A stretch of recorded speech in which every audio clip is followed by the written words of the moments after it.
Students, बेटा आप लोगों का जो एक्सेप्शनल चिल्ड्रन का सब्जेक्ट था उसमें हमने फ़िज़िकल डिसेबिलिटीज़ के बारे में पढ़ा था। नेक्स्ट टॉपिक जो है वो हमारा रिहैबिलिटेशन है। ये रिहैबिलिटेशन है for the physical disabled person. ठीक है, अब इसमें क्या है, सबसे पहले यहाँ पे आपको शेयर किया हुआ है इसकी मीनिंग, जो कि लैटिन वर्ड रिहैबिलिटेयर से लिया गया है और इसका मीन है to fit again.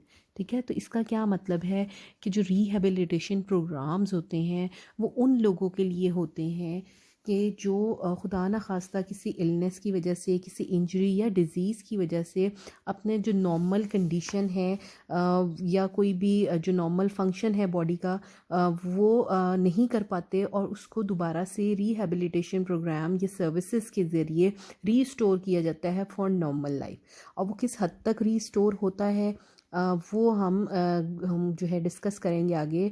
Type of illness या डिज़ीज़ के ऊपर डिपेंड करता है कि कितना जो है वो रिहैबिलिटेशन प्रोग्राम सपोर्ट करता है।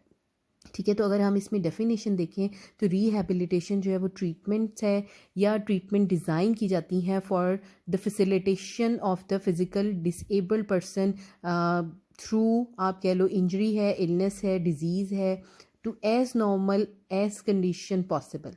ठीक है, इसके अलावा एक और हमें डेफिनेशन मिलती है, to restore to good health और useful life as through therapy and education, कि डिफरेंट थेरेपीज़ और एजुकेशन के ज़रिए जो है वो हम उनको रीस्टोर कर सकें as good as possible health. ठीक है, इसी में अगर हम रिहैबिलिटेशन प्रोग्राम का एक और देखें तो यहाँ पे आ रहा है, सिंपल है, a programme for restoring someone to good health, simple. ठीक है, तो ये तमाम जो नोट्स हैं ना ये भी मैं आपके साथ शेयर कर दूँगी। अब अगर हम इसका पर्पस देखें कि रिहैबिलिटेशन प्रोग्राम का पर्पस क्या होता है, तो इसका पर्पस ही मेन है, क्या है, रीस्टोर। ठीक है, सम और all patient physical, sensory and mental capacity. अब क्या मतलब है कि कुछ केसेस ऐसे होते हैं जिसमें हम सिर्फ कुछ हद तक जो है वो रीस्टोर कर सकते हैं, वो डिपेंड करता है सिवियरिटी के ऊपर। अगर बहुत ज़्यादा सिवियर कंडीशन है तो कंप्लीट आप कह लो रिकवरी पॉसिबल नहीं होती, और कुछ ऐसे होते हैं जो माइल्ड कैटेगरी में आएंगे, उसमें मैक्सिमम जो है वो रीस्टोर्स की तरफ पॉसिबिलिटी होती है जाने की। अब जितनी भी कोशिश के ज़रिए फ़िज़िकल, सेंसरी या मेंटल जो कैपेबिलिटीज़ हैं या जो आप कह लो रिमेन्स एबिलिटी रह गई हैं, उनको जो है वो रीस्टोर किया जा सकती है, वो किसी भी इंजरी की वजह से हुई है, इलनेस की वजह से या डिजीज़ की वजह से। ठीक है, रिहैबिलिटेशन जो है उसमें क्या आता है, assisting the patient to compensate for deficit that can not be reverse medically. जिनको मेडिकली जो है वो रिवर्स नहीं किया जा सकता, तो कौन सी टेक्निक्स और थेरेपीज़ यूज़ की जा सकती हैं उन डेफिसिट्स या उन कमी को पूरा करने के लिए।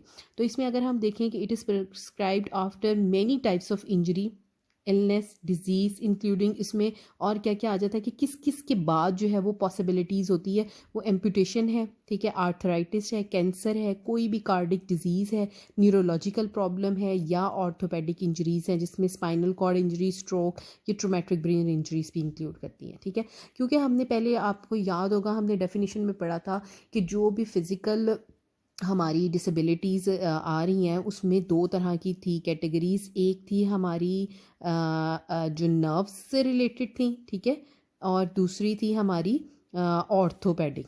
ठीक है, तो ऑर्थोपेडिक और नर्व्स जो दोनों हमने पढ़ा था, तो उसमें था कि मैं बहुत सी दफ़ा ऐसे होता है कि वो दोनों जो हैं अगर खुदा न खास्ता कोई न्यूरोलॉजिकल प्रॉब्लम हुई है और उसने उस पार्ट को मुतासर किया है, जिससे कि ऑर्थोपेडिक में अगर हम जाएं तो खुदा न खास्ता जो लोअर पोर्शन है वो पैरालाइज हुआ है, तो नर्व्स के डैमेज की वजह से ऑर्थोपेडिक इम्पेयरमेंट्स होने का भी ख़तरा होता है। ठीक है, तो ये दोनों एक दूसरे के साथ क्लोजली रिलेटेड है।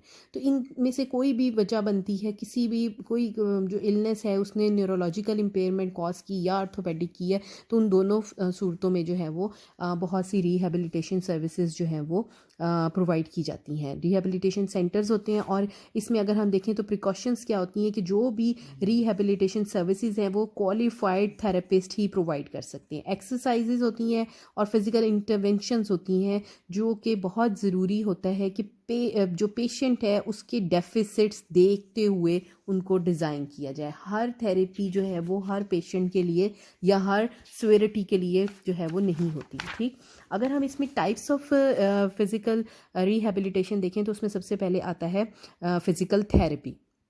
ठीक ठीक है। अभी तक का लिए इतना ही काफ़ी है। नेक्स्ट में जो है वो इसी लेक्चर का पार्ट 2 आपके साथ शेयर करूँगी, जिसमें हम फिज़िकल थेरेपी के बारे में पढ़ेंगे कि फ़िज़िकल थेरेपी क्या है और उसके अंदर कौन सी टेक्निक्स यूज़ की जाती हैं। यहाँ तक अगर आपको किसी बच्चे को भी कोई प्रॉब्लम है तो वो मुझसे पूछ सकते हैं। थैंक यू स्टूडेंट्स, अल्लाह हाफिज़।